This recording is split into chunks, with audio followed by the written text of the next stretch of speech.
And you take movies like The Quiet American by Graham Greene, which is based on real events, they just changed the names. That's when the Times of London reporter, who's based there in southern Vietnam, he's been recruited by the CIA guy. He doesn't know he's CIA. And the CIA guy is actually running terror attacks to blame it on the North to escalate the war. This is before the war really kicks off in the late 1950s, and it's based on true stories. That really happened. And then all of a sudden, he didn't know the guy's CIA, and suddenly these bombings blow up in the square and kill all these women and children. And then he's running around, the CIA guy, giving orders in Vietnamese. And the Times of London writer just goes and just leans back and realizes, well, literally, the man you're listening to right now saw something just like you see in that movie. Just like what you see in that fictionalized account of real events in Vietnam. Okay? That's why this is so important. Daniel, I want to go to Steve Watson and bring him up for any questions he's had. He's been holding for 20 minutes. But I'd like you to then talk about what happened in a nutshell after all of this. What started happening from that point on, please, sir? I will do. Okay, yeah. Well, it took the police investigating anti-terrorist branch of Scotland Yard 7 months to question me. I actually called them, contacted the emergency information hotline the following day, but they didn't get back to me until the end of January in 2006. And I just felt it was as though they were trying to whitewash me, to make out that I was not even there, to actually completely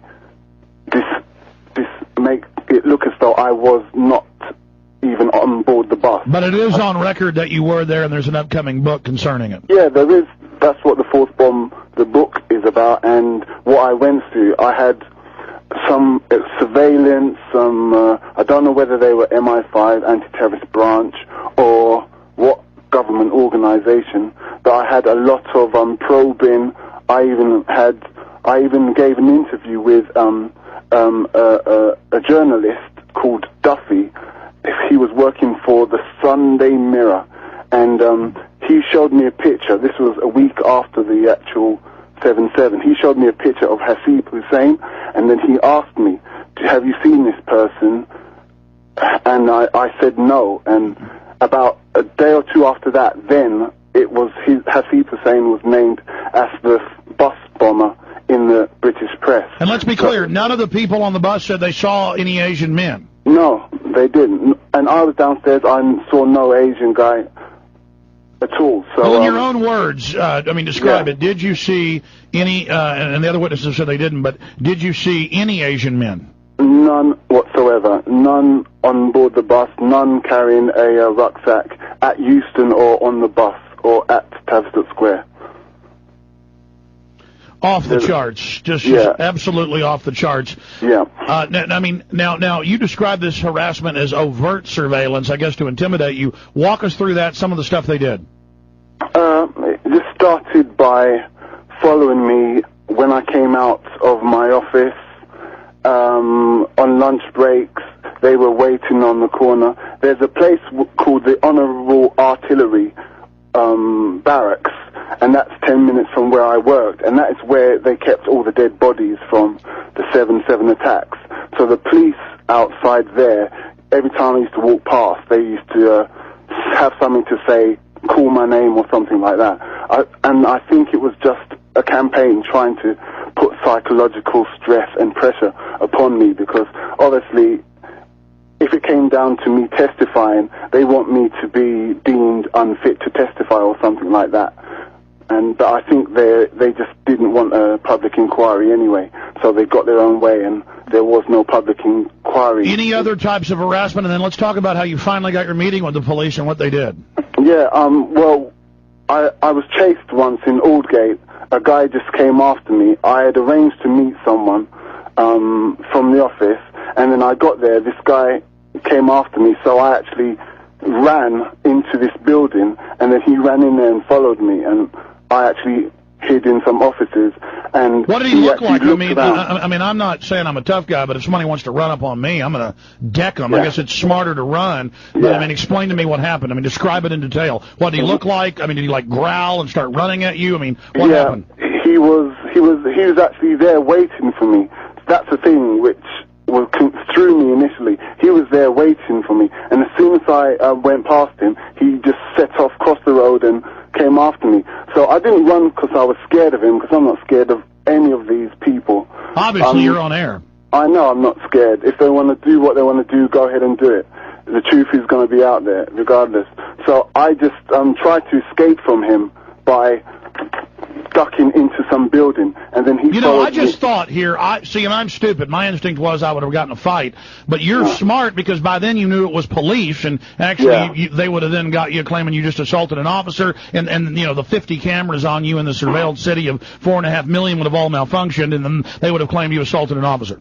Yeah, precisely. That's what they were trying to do all along, because they asked my flatmate whether I had any criminal convictions. They were already delving into my background and my past, trying to find out whether I had any kind of dodgy or criminal past or tendencies or convictions. And I think they were trying to use that as a kind of weapon with which they could silence me. It's a lever. That's what spooks and operatives and informants do. We deal with that here locally.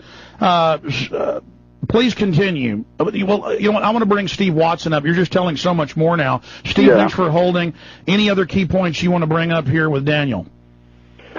Well, I was just going to say, why do you think it is that the police didn't ask you to come in and give a statement straight away? But it was later revealed that they relied on the testimony of people who were at the scene, but they were either injured or even unconscious in some cases. And also, could you talk about some of the phone calls that you got from? You said you got some phone calls from different police departments across the country, and you've posted those up on your website as well. Yeah, talk about that. They were from the West Yorkshire Police Constabulary. They were the police constabulary investigating the 4 alleged bombers, and one of them decided to call me one evening and suggest something which I couldn't make out. I said, "Hey, you've got the wrong number, guy." But he continued and called the following day, and I recorded it and posted it on the web. It just says that I had a vehicle which was involved with transporting something or other to do with the investigation into the 7/7 bombings. And I think I tell you what, I forgot to do this. John, will you go to his website and again, Daniel, give my producer at the network your website again. We've got a link to it on InfoWars. World Wide Web, the 4th bomb. It's the 4 bomb.com. Yeah, go to the 4thbomb.com, and I know I've listened to that a few days ago. Where specifically is that clip so we can grab that right now and play it?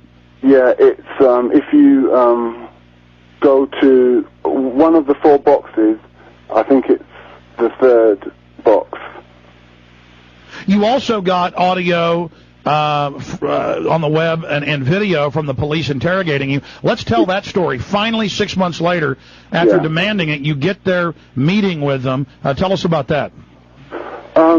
It was just, it wasn't as much as I had hoped it would. They just took my details, but what they did was he rushed through it. It took 4 hours, but he rushed through it. It wasn't really as if they were depending on my information and eyewitness account as a vital part of their inquiry, because of course they had already completed their inquiries, or whatever they wanted to say were their inquiries months ago. So what they did was they waited till they'd worked out their story and then kept me running, and then brought me in and just said, "Hey, okay, what's your story?" just so that they could do their paperwork. But that's all it was, just paperwork. Tell folks about the diagram.